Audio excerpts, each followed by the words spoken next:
running this thing by myself here.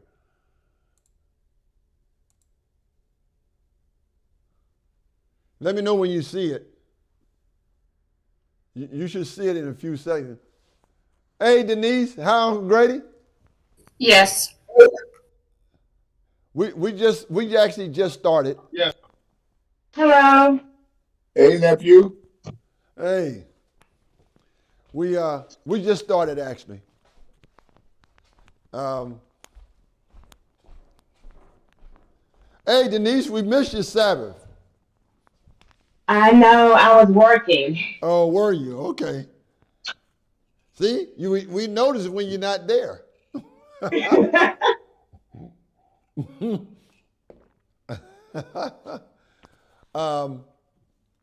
What we talking about right now, Richard brought up a herb that was beneficial, sea moss. I got it's a type of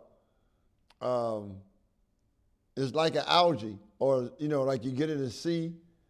And I got one up here too. I don't know if we covered it yet though. I don't know if it's this week or next week. It's called kelp. I used to take kelp, Kelp, and that's also good for brain function and memory and stuff like that. And I think it was some other things it's good for, but we'll get to that. I don't know if it's today or next week, Lord willing. It's in the seaweed family. Yeah, it's in the family of the seaweed. That's the same thing with the. You talking about with the kelp, or you talking about with the sea moss? Sea moss. Sea moss is like a sea. Yeah, it's the same as like kelp. It's the same Yeah. it's from the seaweeds. Okay. All right. Well, let's go ahead and get started here. This is the first one. I think, it's funny because this is actually go to 2 Samuel. 2 Samuel. 2 Samuel 17:28.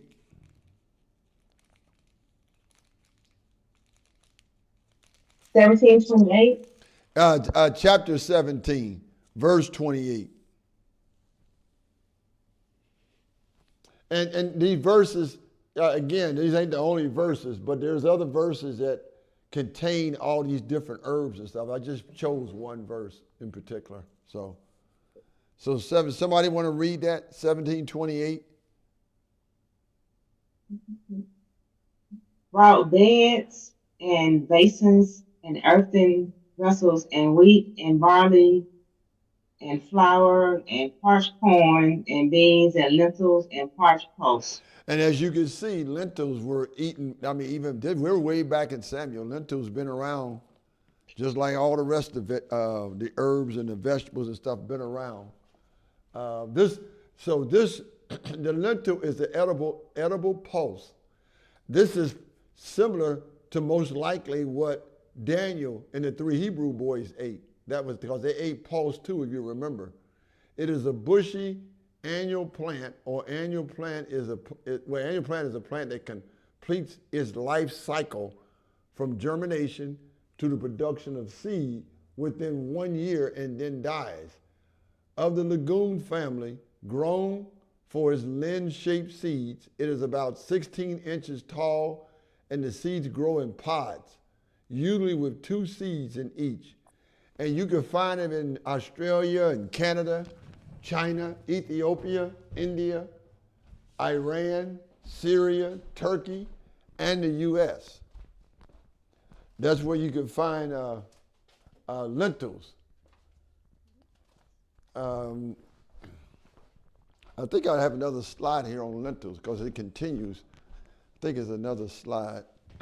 Let's see here. Well, let me go. Hold on 1 second.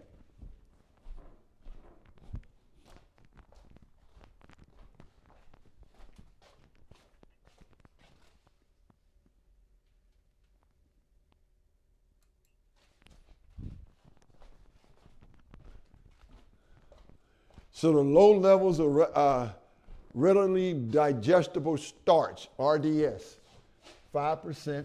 High levels of slowly digested starch, 30%, makes lentil of great interest to people with diabetes. I don't know. I never liked lentils, though, and I know they're good for you. The only time I can eat lentils is when somebody fix them a certain way. Certain spices and stuff like that. You're missing out. I make lentil burgers. You say I'm missing out? I make lentil burgers. Yeah, but those lentil burgers, are you, What's a lentil burger? Yes, Huh? lentil burgers. who said they make lentil burgers? Keisha. Keisha, you make lentil burgers, but when you say you make lentil burgers, they just, are they, you just make the burgers, you make them as a sandwich or something? You could do it as a sandwich, but I never do it as a sandwich. It's just like it'll just be like the main entree. It'll be like a steak. Oh, I guess it depends on who fixed them. I guess, I can share recipes. huh? I can share the recipe and you can send it out to everyone. Oh, okay, all right. Maybe I like them, because lentils, I always had a problem with lentils, I don't know. But anyway, You can make lentil meatloaf. Loaf. oh my goodness. That stuff will kill you. What'd you say, Grady? That stuff will kill you. You say that stuff was Please free. share, Keisha. Okay, I sure will. Yeah, send it to me too, Keisha. Okay. Thank you. Okay, with about 30% of their calories from protein, lentils have the third highest level. That's another reason why I need to start eating lentils, because of the protein.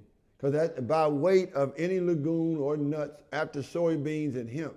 Lentils also contain dietary fiber, folate, vitamin B, and minerals, red or pink. Lentils contain a lower concentration of fiber than green lentils. So which ones you use, Keisha? Mine's is always like light brown. Or light brown? Mm-hmm. Huh.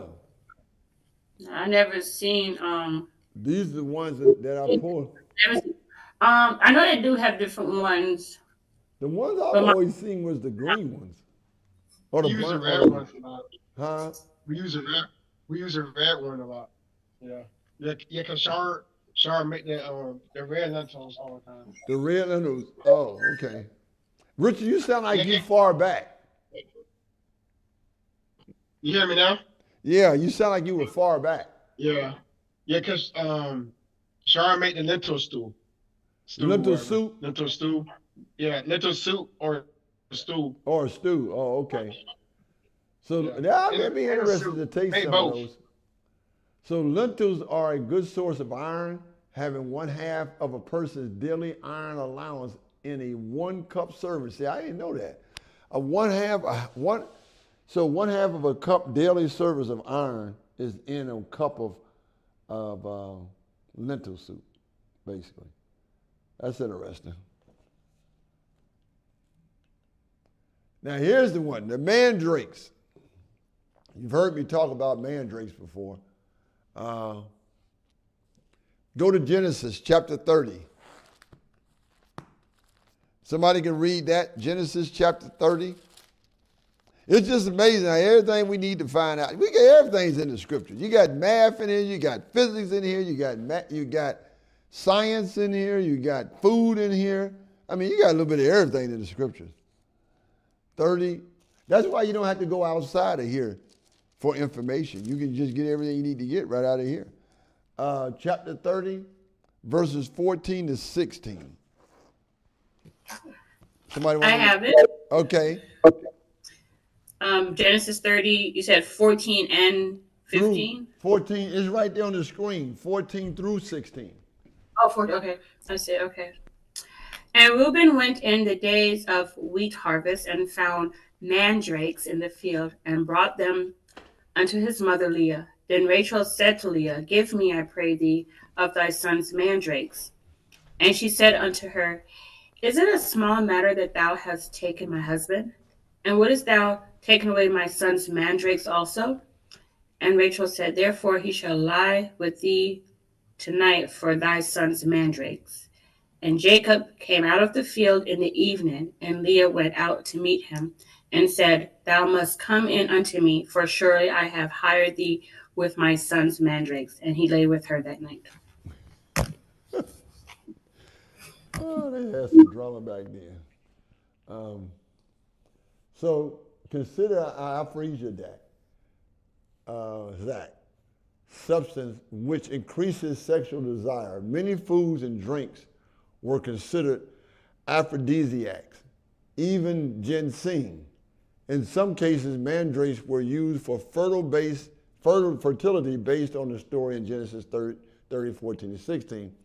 From the concordance, is as exciting sexual desire and favoring procreation. The only part of the mandrake that is not poisonous is the fruit. Also, it is called mandrake because the large taproot can appear to look like the human form. So the location, that's where the mandrakes look, when you want the picture you see. So it's located in Southern Europe, the Middle East, and North Africa. And is used again for sexual desire and procreation, as some have believed to be the case based on the biblical example of Leah and Rachel. So the medicinal purposes. But mandrakes is still used throughout the world as a treatment for removing warts. However, it is horrifically poisonous and extremely powerful hallucinogen when given in overdose. So use it with great caution. So we have to be careful. With some of these herbs are powerful, and there's another one here that's really powerful too. I don't know if you want to get to it. We may get to it. So what those warts are? They're small fleshy bumps on the skin or mucous membrane caused by human, like a virus or something. So you gotta be careful with mandrakes. I don't think anybody. Similar. Huh? It's also similar to ginger. Yeah, it's similar to ginseng. Yeah, ginseng. Because I know ginseng kind of similar to ginger. I know Yeah, ginseng is a powerful herb. It's a very powerful herb. Yeah, I see. Cause I was trying to buy some and mix it with some ginger for. But there's a small little piece of ginseng was expensive. Yeah, it's very strong. Very strong and powerful. So then we got the olive tree. We know pretty much about the olive tree. The olive tree is an evergreen native to the Mediterranean area, but widely grown in tropical areas and warm climates. So it's located in Spain, Italy, Greece, Turkey, Morocco, Syria, Algeria, Tunisia, Egypt, and Portugal. Go to Isaiah 17:6. Somebody read that one. Isaiah 17:6.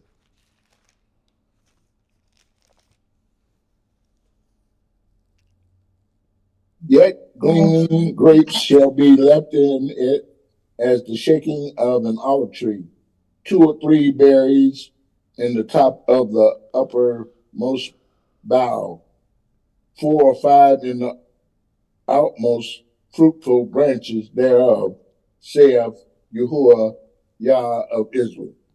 Right. So the uses of it is that you use the leaves and the bark and the fruit, and you can use it for infusions and decoctions and for the oil. And the medicinal use is used for digestive problems and for skin disorders. Also is used for massage, machine oil, soaps, ointments, salves, plasters, liniments, and hair oil.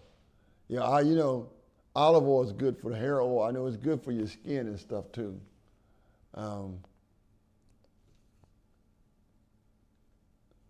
So here's some other things dealing with the olive tree, because the olive tree is it's got a lot of stuff in it. You can see the carbohydrates it have in it, the fat, the protein, vitamin A, thiamine, riboflavin, and niacin, vitamin, folate, choline, and vitamin E, vitamin K, calcium, iron, magnesium, phosphorus, potassium, and sodium. And I don't know what that is. I don't know what I think it's just one. In other words, just one of those bulbs, just one of those is what the equivalent of all this is. It's just one. So if you see the olive tree has a lot. It has a lot in it. That's quite a bit actually. I didn't know it had 1 gram of protein in it though, but it's got a lot of good stuff in it. That's the reason why, this is the reason why we're going through these 8 health laws. Because if we getting all our sleep, we getting the proper sleep, proper amount of water, we eating properly, we get plenty of sunshine, plenty of air, our temperance, and of course we trust in Yah, and we get plenty of good air, we get plenty of rest and all that. All these herbs and all this, some of this can be used for foods, some of it can be used for medicine. And that's the reason why, if we follow and understand the guidelines for all these different herbs and everything, I really believe that we can take care of ourselves. I mean, it would be even better if you was out in the country where fresh air and stuff was that, and you was more nature. But even still, where we at, we still could do better than what some of us do. So if we just stick with these 8 health laws, plus cleanliness as well. So I think this is good to go through these. Now the onion, for example, go to Numbers 11:5. Numbers 11:5.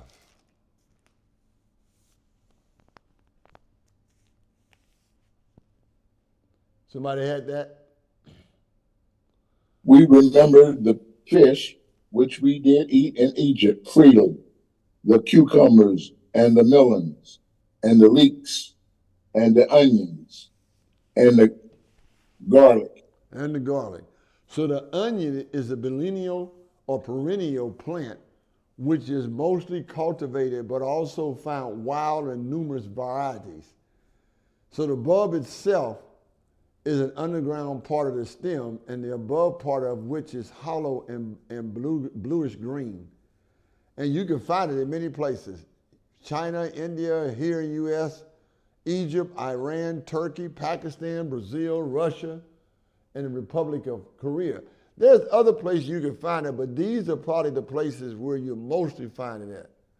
And the uses, of course, as a bulb, it can be used as a decoction, and of course we use it for food as well. It strengthens the heart, it tends to lower blood pressure, and it helps to restore sexual potency, which has been impaired by illness or mental stress.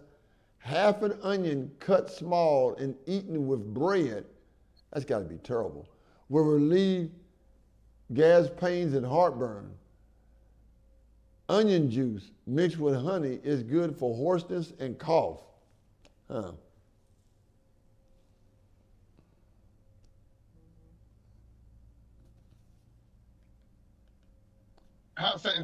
We had learned about onions some years ago. The bad thing about onion, where you buy onions and you just use half of it and you put the other half in the refrigerator. Yeah. They say that's kind of bad because onion absorbs stuff. Yeah. Yeah. So it absorbs toxins. So next time you eat it, it can't be real bad. That's what's that we didn't know about onion. It's so strong. I know some people they put onion inside a shoe to get rid of the foot odor. Yeah. Because it absorbs the toxin inside of it. I'm glad you brought that up, Rich, because I did hear that before a long time ago, and I forgot all about that. But you're right, though. I've heard that before. That when you have an onion, you really need to, whatever amount of onions you buy, you need to make sure you use those and don't necessarily put them in the refrigerator. They also used onion, like if you got a fever, they would cut one and sit it by your bed. If you was bedridden, it takes away fever.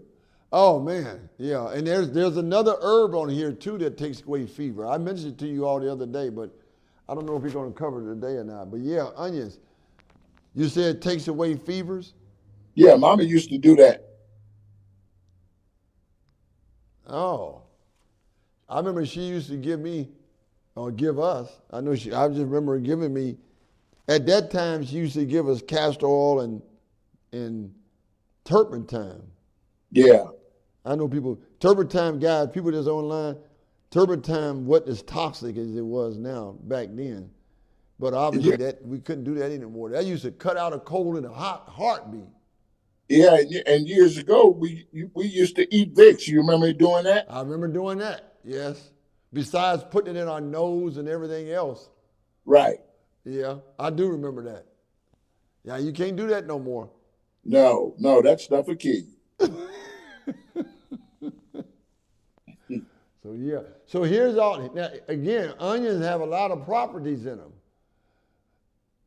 I mean, energy levels, carbohydrates, fat, protein, water contained in it, thiamine, riboflavin, niacin, pantothenic acid, vitamin B6, folate, vitamin C, calcium, iron, magnesium, manganese, phosphorus, potassium, zinc, and fluoride. So it's got a lot. It's got a lot in it, actually. And this is one of the reasons why I put the ones you see this up like this, because all of them don't have as much as ingredients as some of like some of these, but these has a lot in it, a lot of stuff in it. Alfalfa. I'm sure you guys heard of alfalfa. That's another one of those important herbs. You take alfalfa as a beverage.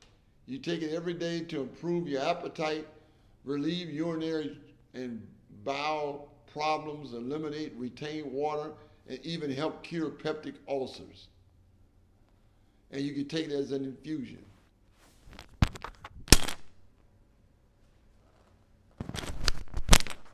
So, quite a bit. We got a lot of things we can use, guys.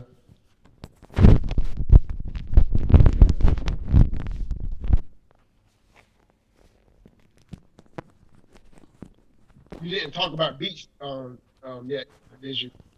Talk about what? Beets? Yeah, beets. You know, I'm trying to figure. I don't even remember whether I had beets up there or not.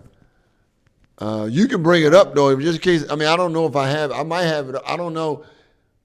I would have to go through all of them to see, but I don't remember. I don't remember if I had beets up here.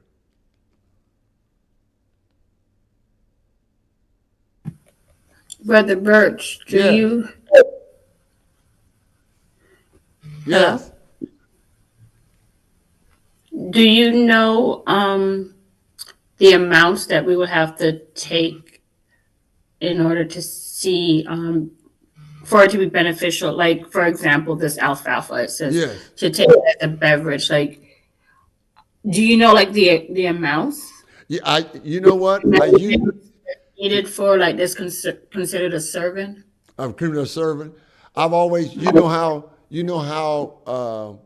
I think I mentioned to you that I was drinking some, what tea I told you I was drinking? Calamine, what I said that was? Chamomile tea, right? In the chamomile tea, a serving would be, I don't know, it's probably enough for one of those little tea bags. You know, if you're doing tea, that's of course. But if you're taking it, depending on how you're taking it, though, I mean, if you're mixing it with food, I would say that, you know, it depends on how much it is. Like that onion, like that bulb, going back to this, for example. Let me go back. Like this. Like if you had one of these bulbs, just one of those bulbs would give you all this right here, and depending on what you're trying to do, that's what you would do with this. Some of it's not as easy as that. Like an onion, for example, I don't think does anybody here eat a whole onion? I've always eat part of an onion. I never eat a whole onion that much. I did. Hang on. I did Huh? before. I did it before when I had COVID. Yeah, well, I had a lot of mucus and everything, coming out, coming out of me. I was coughing. yes. Yeah, I just ate it. Yeah, I ate the onion like a fruit. That's Yeah. Well, what you do is you go online and you type in like let me just do one for example here. I know this is how I wind up doing a bunch of them, seeing what a serving size of something was, or what a medicinal size of something was. Let me see.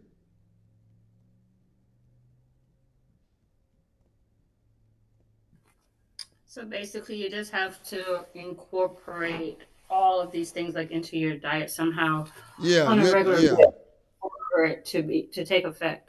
Yeah, so let me give you an example. So you could type it in to find like one serving of alfalfa sprout, for example, is usually 1 cup, which is 33 grams. And contained in there, it'll tell you, that's why you can go online and pull this up. But Okay. you have like just 1 cup of alfalfa. You got 7.6 calories, 1.3 grams of protein, 0.2 grams of fat, 0.7 grams of carbohydrates, 0.6 grams of dietary fiber, 0.1 gram of sugar, 11 milligrams of calcium, 0.3 milligrams of iron, and 26.1 milligrams of potassium. But it also has vitamin K and vitamin C, copper, manganese, and folate in it as well. So that's just 1 cup. You can always pull these up and then print them out or something, or save them. Okay. Thank you. That's one way you could do it. I have a few. I know I have a few books too that tells you. I have books here that tell you, but it's just as easy to go online and pull it up, and you can save and make you a catalog or library of them. Yeah, I think we got one herb book here, and then one book that tell you. Rich, I don't know if everybody else is having a hard time. I'm having a hard time hearing you. I don't know why it sounds like you're far away. You hear me now? Oh yeah, now I hear you better. No, I was saying we got one book like I think you remember that book called Back to Eden? Yeah, Back to Eden. Yes, I have that one. We got that one. Then we got another one that called Fight Diseases with Food, and show you different, all the food that was good for and stuff. Yeah, I have that one. The Back to Eden. I have one called the Herb Book. I have a book that's I forget, it's an African book. I forgot it. It talks about all these different herbs and the healing properties of them. And then I think I have another book. I have a bunch of books actually that talks about different things dealing with herbs and stuff. But online is just as good though. You can pull it up online. If you don't have the book and you want to just save it in your library, set a library up and just start saving them.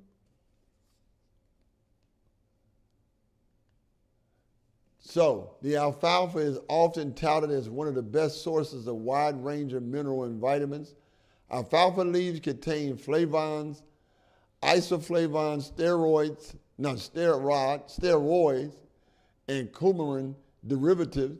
Alfalfa is high in vitamin content, providing beta carotene, vitamin B complex, vitamin C, E, and K, and can be used as a nutritional supplement. Alfalfa is also higher in protein than many other plant foods. See, that's something I need. It is vitamin rich with small amounts of beta carotene, vitamin C, thiamine, riboflavin, niacin, vitamin B6 and folate, and a substantial helping of vitamin K. It also contains a good range of minerals and some calcium, iron, magnesium, phosphorus, potassium, zinc, and larger helpings of copper and manganese. Alfalfa is probably more useful as a source of easily accessible nutrients than a medicinal herb. Alfalfa is an excellent source of most vitamins, including vitamin A, D, E, and K. Vitamin K is critical in blood clotting, so alfalfa may have some use in improving clotting. It also contains trace minerals such as calcium, magnesium, iron, phosphorus, and potassium. So this abundance of nutrients have made alfalfa a popular tonic. So many people advocate the use of dried alfalfa and alfalfa sprouts to enhance health. So alfalfa is used as to treat arthritis, diabetes, digestive problems, weight loss, ulcer, kidney and bladder problems, prostate conditions, asthma, and hay fever. Then I got the link on there too, where you can go to get more information about it. This is what I just got through drinking, chamomile tea. Chamomile tea is good for fluent colic, dyspepsia, and for fever and restlessness in children. Also may be a good wash for open sores and wounds. Chamomile oil can be taken internally for colic spasms and stomach cramps. The flower can also be made into a rubbing oil for swelling, calluses, and painful joint. So besides using it as a tea, it can be used as an infusion, a tincture, or oil for any of those ailments. So chamomile is a good tea too. It's a good tasting tea. Comfrey. I used to have this a lot. I used to have this actually a lot. The rootstock makes a good gargle and mouthwash for throat inflammation, hoarseness, and bleeding gums. Drink it to take care of most digestive and stomach problems, for intestinal difficulties, for excessive menstrual flow, and to stop spitting blood. Is used again as a decoction and an infusion. Fennel, used for digestive disorders, inflammation, and skin disorder. Again, you can use it as infusion, decoction, or tincture. That's the way it looks. So I'm gonna, right here, you guys have anything? You have anything else pertaining to health that you might want to interject at this time? The rest of the slides that I have, I'd rather wait till next week to go through those, because that'd be the last week. I don't want to rush through them. Is there any particular thing you guys can think of that you can add on to this health conference while we're talking about? This is week 3. We got next week left. And then we move it on. Probably the beets. Yeah, you want to go ahead and talk about the beets? I don't know for sure if I have beets up there. Yeah. Go ahead and pull it up. You just gotta give me a second. Okay. While you doing that, I'm gonna check to see if I do have beets on here.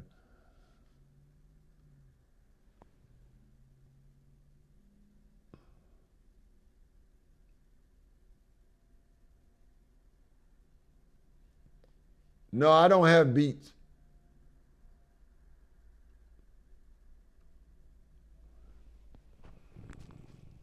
No. Oh, I got it. Okay. You want to talk about it? If you guys got anything else, any other specific foods that might be beneficial in our conversation about health, feel free. Okay, Rich. Because you got beets, you got red beets or golden beets, but beets are nutrient rich in vitamin A, C, K, OK, potassium, magnesium, oxidant. You got a lot of oxidant power in it. Heart health, good for blood vessel, lower blood pressure. Like I said, oxidant work in it. Blood sugar control, digestion function. Good for the lot of fiber support in it. Anti-inflammatory, athletic performance, because it's a good workout route. And other benefits of that is it's good for kidney disease and kidney stones as well. A lot of calcium in it. A lot of cal. It's got Yeah, it's got some sugar in it too, don't it? But it's natural sugar. yeah, it's natural sugar. It's best to when you like because it's from the ground, so it do taste like similar to like dirt, but you wash it real good, and you can like mix like either cook with it or what I mostly do with it.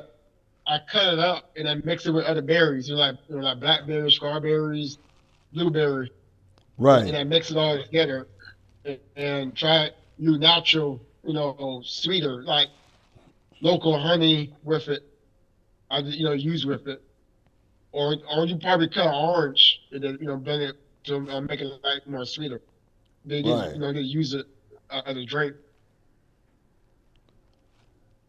That Now sounds food good. Beets. Yeah, because I have personally haven't had any beets in a while. But it's improved blood flow, oxygen too. yeah.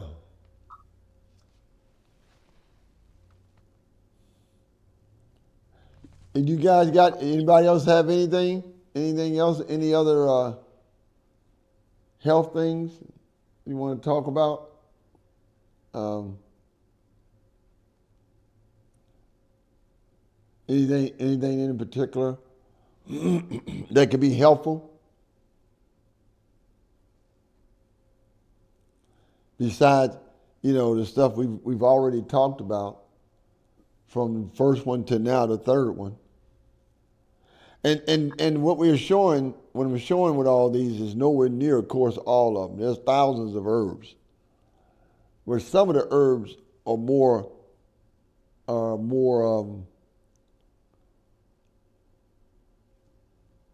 have more ingredient have more like vitamins and minerals and stuff like that in it more than other ones do.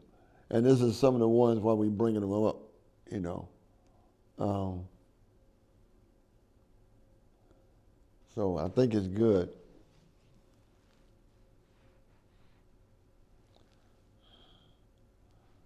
Nobody have anything else?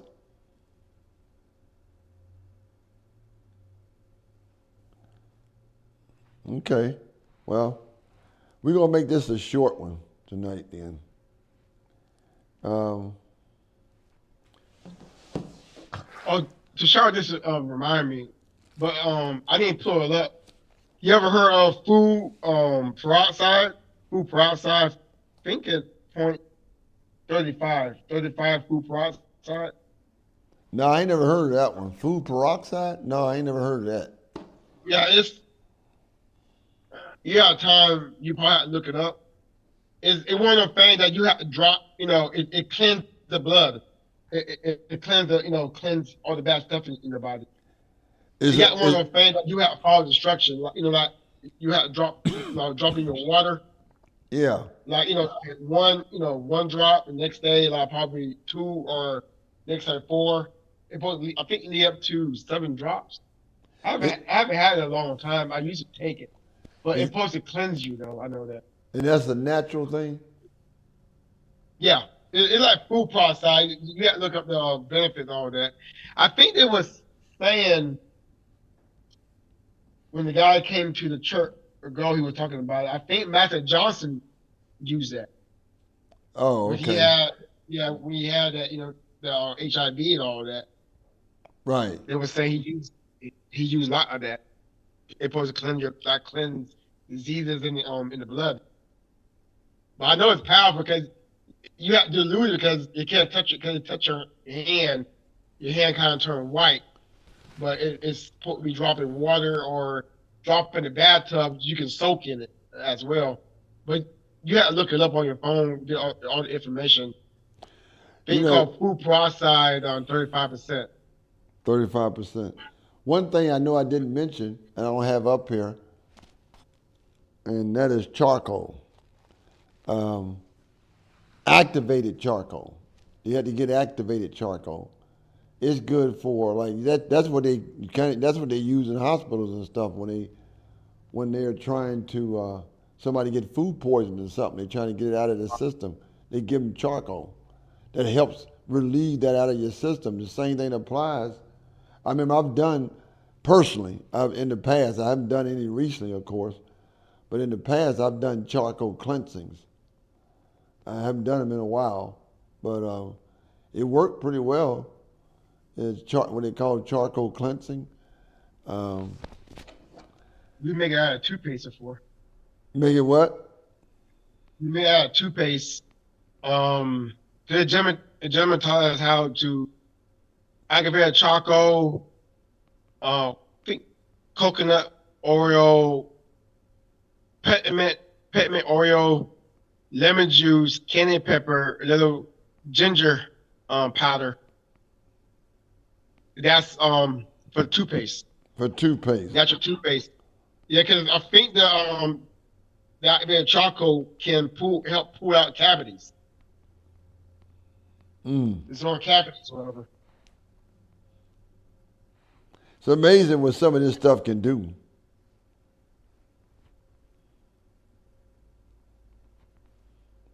Anybody have anything else?